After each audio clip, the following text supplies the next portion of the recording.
Hello, this is Kate Extreme Vlogging at for today po tayo po ay gagawa po ng mga preparation po para po sa ating Christmas tree at nalalapit na po September na po ngayon, so kailangan na po natin mag-decorate ng kabahayan.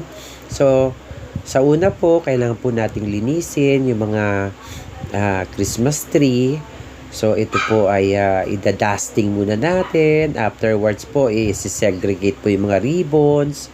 Tapos po, doon na tayo magsisimula. Ayan.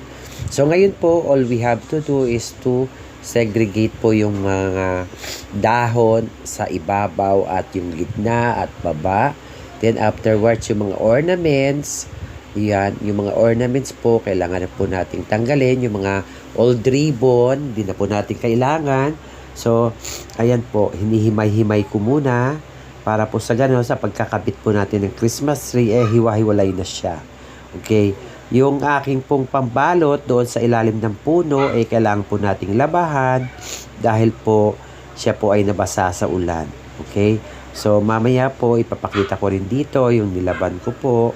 At, ayan po, sinsegregate po natin yung mga dahon doon po sa Christmas tree, yung pang baba, gitna at dulo.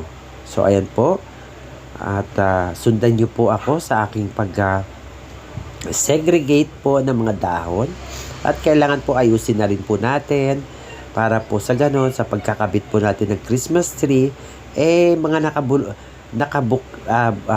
nakabukas na po yung mga dahon para mas madali pong ilagay po sa puno ng Christmas tree. Okay? Then after that, yung mga ornaments po, kailangan po i-segregate. Yung mga ribbon po, hindi na po natin kailangan yung mga ribbon, luma na yon. So, yung iba pong poinsettia, hindi na rin na po natin ang kailangan yon. So, ang ilalagay po natin dyan ay green, gold, at red. So, pagkatapos nun, uunahin natin sa lahat ang paglalagay ng Christmas light para po may spread po natin ng Christmas light doon sa puno. Then afterwards, yung mga ornaments na po ang isusunod natin. Okay? Sundan nyo po si Kate Extreme sa kanyang pagde-decorate po sa isang Christmas tree. Actually po, dalawa yan. May isa pa po para po sa loob ng kabahayan. So, yun po ay part 2 ng ating decoration. Okay, guys? So, sundan nyo po si Kate Extreme sa kanyang pag-aayos po ng Christmas tree. Dahil po ay September na po ngayon, mas maganda po mag-prepare ng mas maaga kasi para at least September, October, November, December, 4 na buwan po ang Christmas tree na naka-display sa inyong kabahayan. Okay?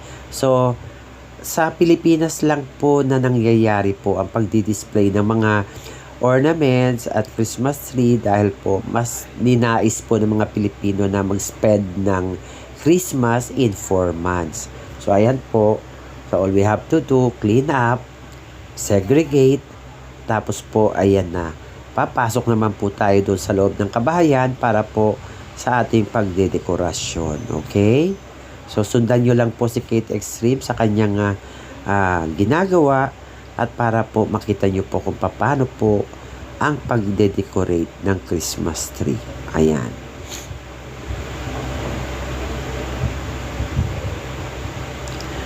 So, ayan po. Nilagay ko muna yung mga ornaments sa planggana para po mapilian. Ayan. Tapos po yung mga supot ng mga tapo na yon para sa pagliligpit ko po ulit sa next year, ilalagay ko na lang po siya sa isang box para sama-sama na siya. Ayan. Yung mga luma po ng mga pang-decorate, yun po ay isantabi na po natin. Okay? Para po, iba naman po ngayon taon. Lalong-lalo na po, first time ko po mag-celebrate ng Christmas sa Pilipinas at New Year. So, kaya po, pinaghandaan ko po ang pagdedekorasyon ng Christmas tree. Yes po. At kailangan po maganda po ang buong kabahayan dahil po sa nalalapit na mga bisita ko galing po Australia. So kailangan po ang buong bahay ay maganda sa kanilang paningin. So kailangan po nating linisin, mag-general cleaning, at mag-decorate po ng Christmas tree, Christmas decor, at lahat-lahat na po. Ayan. Ayan po, nakita nyo, napakarami. So, yung iba po ay isasantabi na natin at hindi na po natin kailangan. At yung iba naman po, yung mga nabili ko po sa Qatar, na mga grapes light, gagamitin po natin yon sa ating table po. Sa ating lamesa po, gagamitin po natin yon. Decoration on the table naman afterwards, okay? So, doon ko naman po gagamitin yon, okay? So, sa ngayon po, Christmas tree naman muna ang ating uunahin para po ma-decorate na natin itong mga ornaments doon po sa Christmas tree. Okay? So, ayan po. At nakikita nyo, at dahil po itong Christmas tree na to ay almost 10 years na po itong wala po nabili to. At ganun nga po yung paa, nasira na. So, ginawan ko po ng paraan para po maitayo ulit ang Christmas tree. Gumawa po ako ng paa na sinemento ko po sa isang tumbler. Tapos po, pagka tuyo na yon, so gugupitin na lang po natin yung tumbler at pipinturahan na lang po natin yung bato. Ayan po, yan yung palda ng Christmas tree. So, kailangan po natin ibabad muna, labahan. Yes, ayan. At isampay para matuyo. Ayan. Ito naman pong aking binubuksan ay isang garland.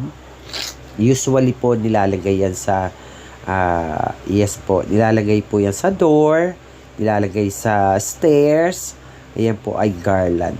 So, ayan po ay nabili ko pa sa National Bookstore long time ago. Ayan, mahilig po talaga si Kate Extreme mag-decoration. Lalo na po nung kabataan ko, wala po akong ginawa kundi mag-decorate. Bili po ng mga gamit, glue gun, glue stick, ribbons, balls, at yan po ang pinagkakaabalahan ko ng mga kabataan ko. So, ayan po, nakikita nyo po sa inyong harapan na may mga ribbons. So, I need to segregate po doon dahil luma na po yun. Hindi ko na po gagamitin.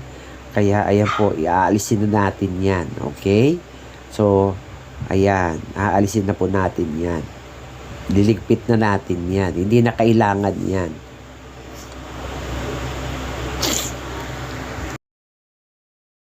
Sa inyong harapan. At ayan po si Kate, nakasando na naman, nakashort, ayan.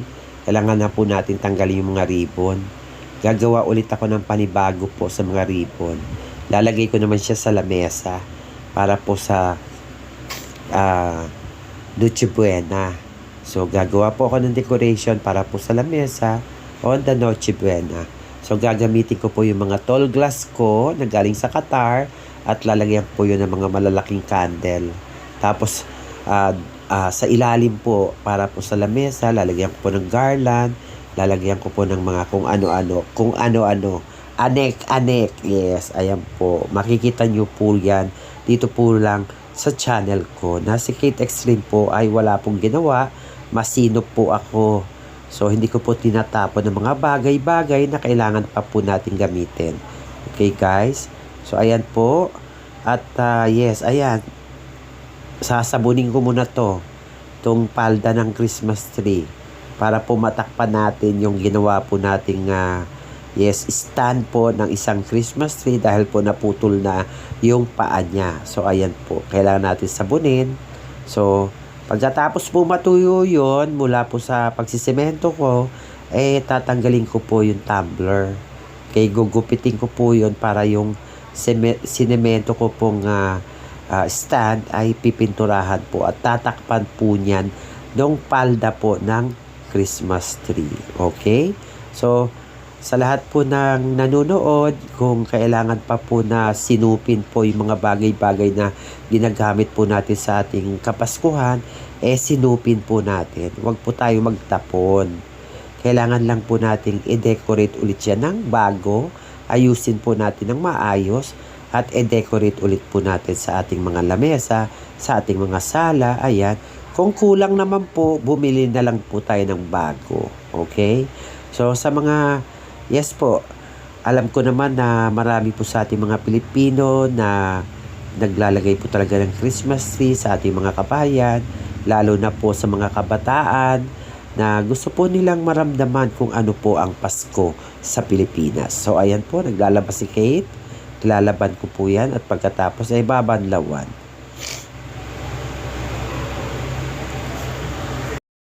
So ayan po at nandito na naman si Kate Extreme at nandito na po tayo sa gitna ng bahay namin. At ito po ay itatayo ko na itong Christmas tree na to. Ito po ay bago. At yan po, kailangan po natin i-spread yung dahon. Then, sa aking palagay po, yung paa po ng Christmas tree ay walang tornilyo. So, kailangan po nating lagyan ng tornilyo para po hindi gumalaw ang paa. So, ayun nga po, mabuti na lang, may dala po akong mga tornilyo mula po sa IKEA, Dubai. At yun po ang inilagay kong tornilyo para po mag-stop po yung paa na hindi po umiikot. So, ayan. So, ayan po, tinatry ko. At yan po ay, yan po yung pinaka-base. At yung pinakataas po huling ilalagay po natin.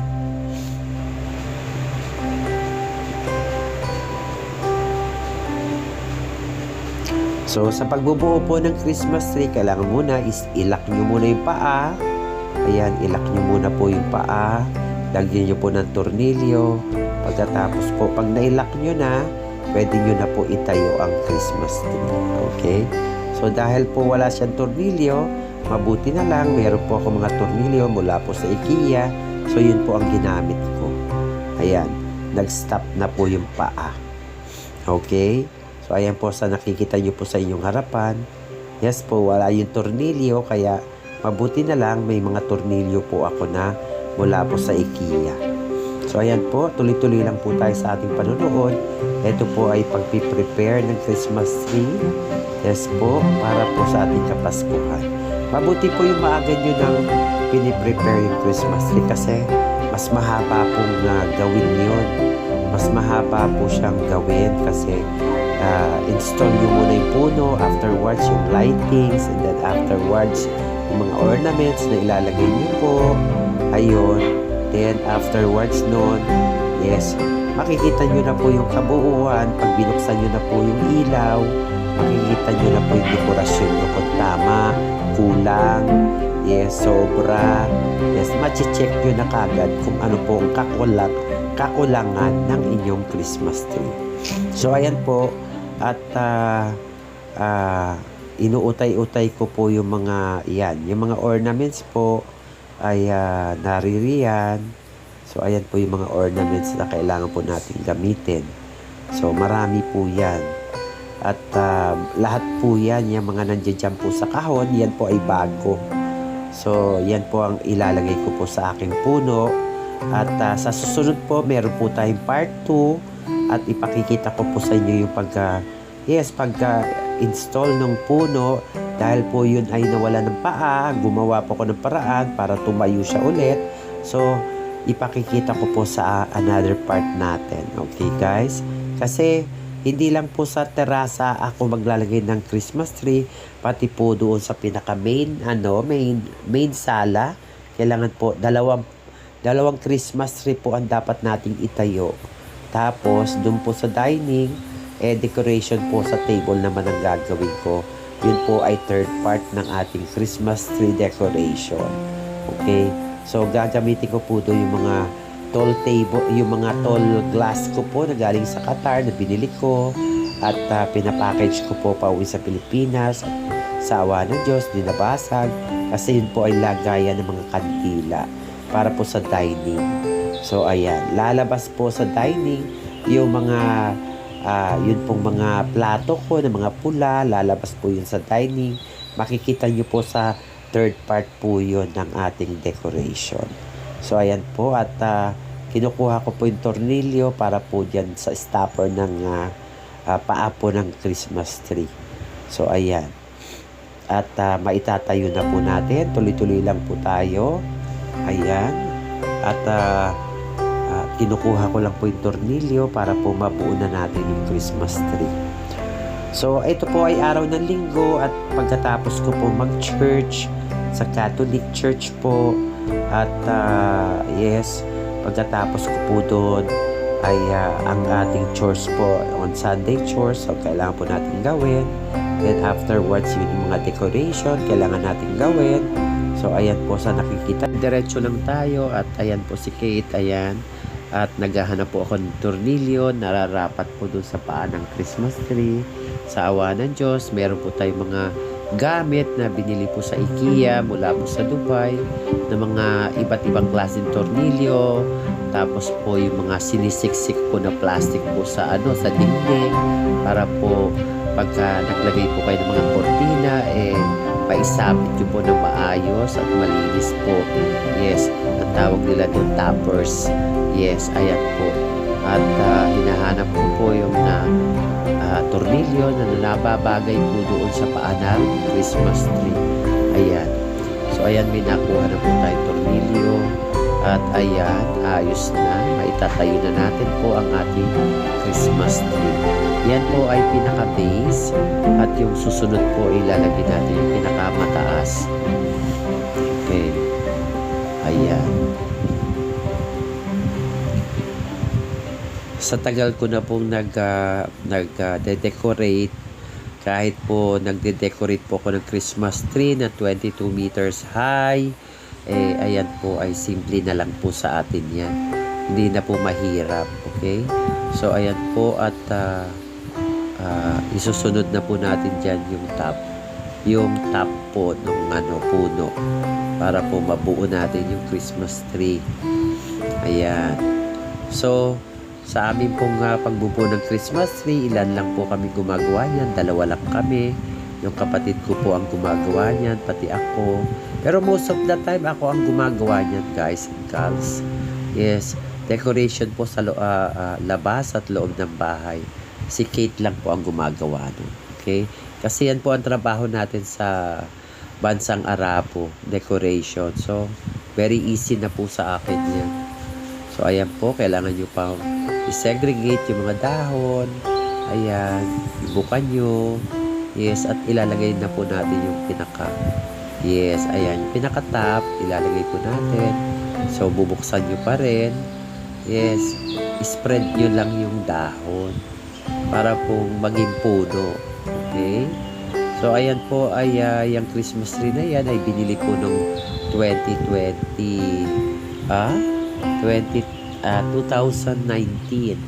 Yan po yung Christmas tree na yan. 2019. So, ayan po, buhay pa at maganda pa rin. Kasi po, pagkatapos po ng Christmas at New Year, ayan po ay nililigpit ng paisa-isa para po hindi po masira. So, ayan, kailangan po i-segregate, spread the leaves, ayan, at pagkatapos, ayan, wala, pwede na pong ilagay yung tops. Ayan, okay? So, ayan, lalagay na po tayo sa tops. Ilagay lang po natin yung pinakagitna. Ayan. Ayun, nailagay na po natin. Okay? So, yan, segregate nyo lang. Ayan. Ganyan lang po kadali magbuo ng Christmas tree. Okay? So, para po makita nyo, ilalayo ko po mula sa camera para makita nyo po yung kabuuan ng Christmas tree. Ayan. So, segregate, spread the leaves para po maging perfect yung tree, yung puno. Okay, so ayan, ilalayo po natin para po makita nyo. Ayan. At kung nahahalata nyo, panay green po yung aming kortina, yung aming upuan. Mahilig po kami sa green po. At ayan, andito na po tayo sa ating terasa. Ayan po at naitayo mo na yung Christmas tree. Susunod naman yan yung lightings po. Okay? Lalagay po natin yung lightings, yung mga Christmas light. Spread lang po natin sa puno para po sa ganon ay maganda po yung puno. Okay? So, ayan. Sa nakikita nyo po sa inyong harapan, ayan na po si Kate. Maglalagay na po ako ng Christmas light. Spread din. Sa paglalagay po ng Christmas light, kung saan po yung saksakan, unahin nyo po yung plug doon po sa may saksakan. Okay, afterwards, wala po sa saksakan, baba muna ang paglagay ng Christmas light. Ayan. Baba muna, tapos paakyat, dahan-dahan, hanggang doon po sa dulo. Okay, tapos spread nyo po kung sobra yung ilaw, spread nyo po sa gitna. Ayan. So, yan po ay may extension. So, isasaksak lang po natin sa extension. Para makita nyo yung ilaw nyo. Isaksak po natin na po yung ilaw at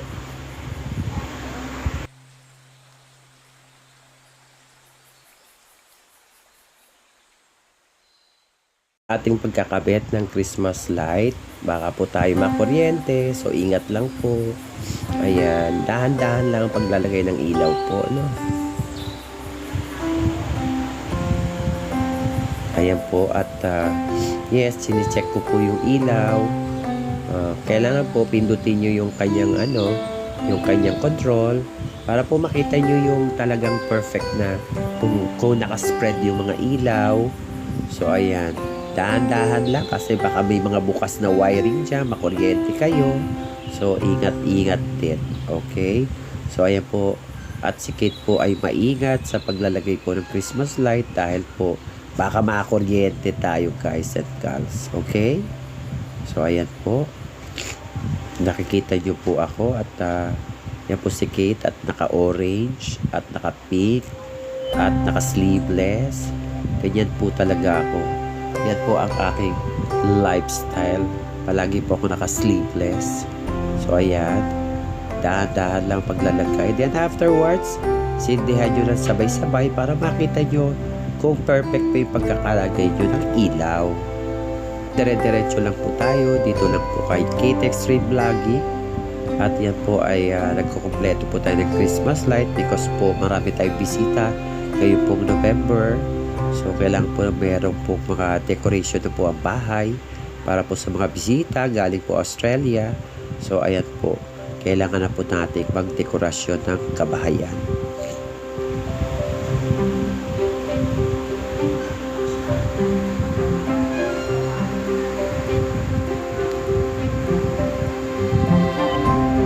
So, ayan. So, I start the lightings from bottom to top. Okay? Yung likod po ng Christmas tree, hindi nyo na kailangan lagyan ng ilaw kasi likod naman yun. Sa harapan lang, gilid. Dalawang gilid at harap lang. So, ayan.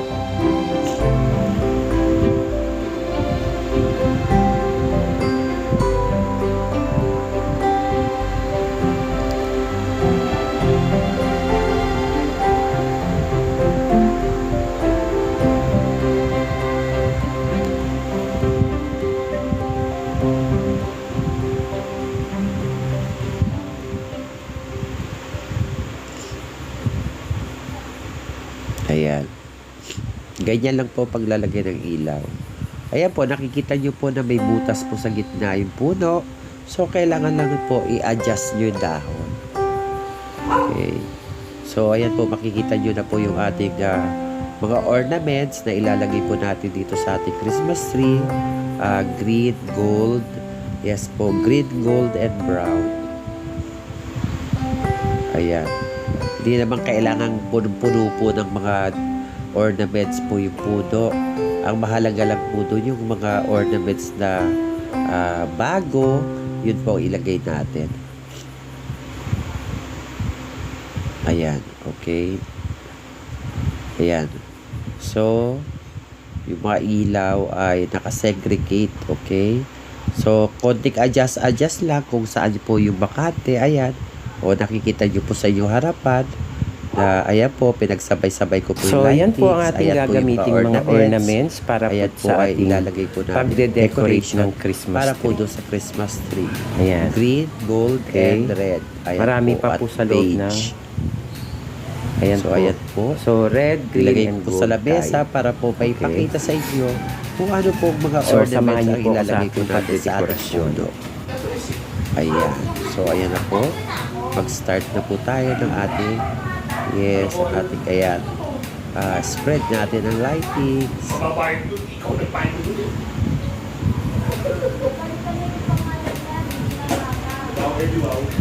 Ayan.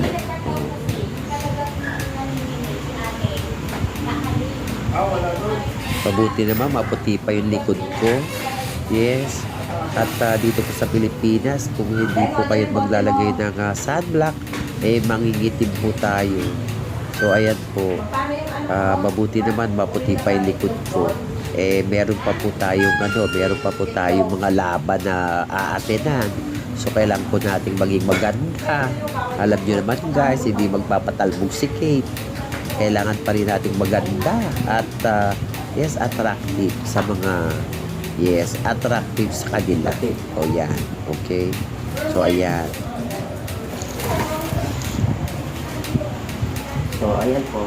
So ayan po yung green. Yan po ay yan po ay mula sa China. Ayan, green.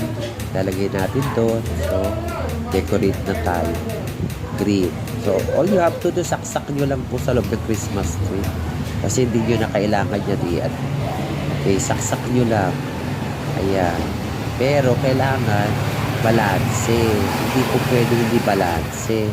Kailangan balanse po pag lalagay ng mga ornaments na green. Unahin nyo muna yung green, tapos gold, ganun. Ayan, tapos lastly red, ganun. Para po, yan, mas spread nyo yung decoration natin. Ayan. O, di ba nakita nyo guys, sinasabit ko lang. Lalo lang kasimple. Hindi mo na kailangan lagyan ng sinulid. Okay? Kasi yan ay may wiring. So, all you have to do is just put the green leaves on the tree. Ayan. Di ba? Ilalagay na tayo. Okay. Ayan. Sinasaksak lang, no? Ayan. Ganyan. Okay. Spread nyo lang. Ayan.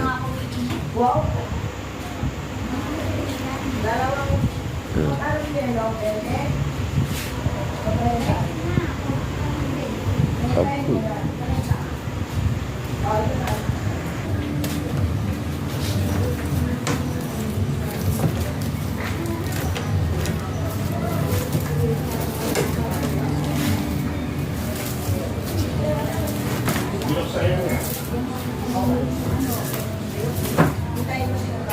Sabi ko kasi meron 1,000.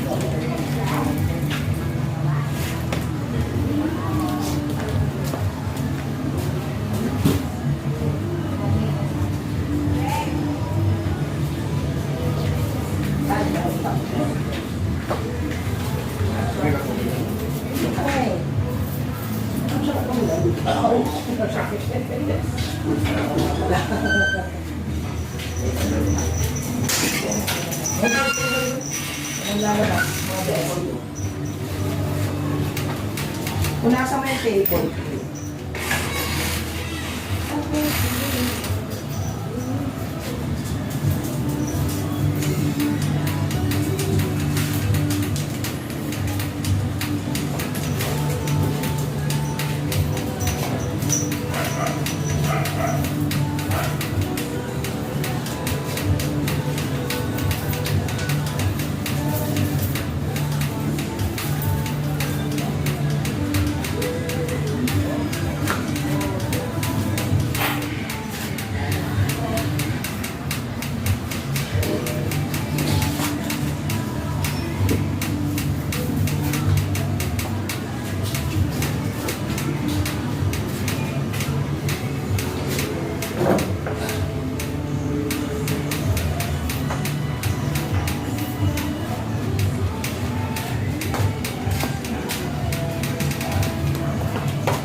Iyan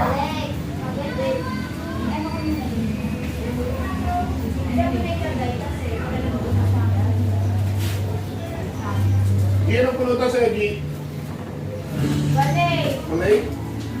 Meron doon tender juicy, hotdog with cheese. Nge. Ayaw ka na may queso. Ayaw ka na po. Meron din ako dyan eh. Ewan ko kung may ako doon. Sis ba yun? Meron din niya ako dyan. Natay ka naman si Pros. Meron din ako sa sino. Meron din ako. Ayaw na ba yung taas? Bukas ba yung ano? Siya ba yan daw? Saan? Wala na, wala ako nila yun. Ah, narado na? Ano mo siya? Ano bukas na? Sa araw. Ano, giga na eh. Palugi? Kanina na mundo. Bakit palugin eh? Store. Yan sa kanto. Ah. Wala po sa punta. Ano lang?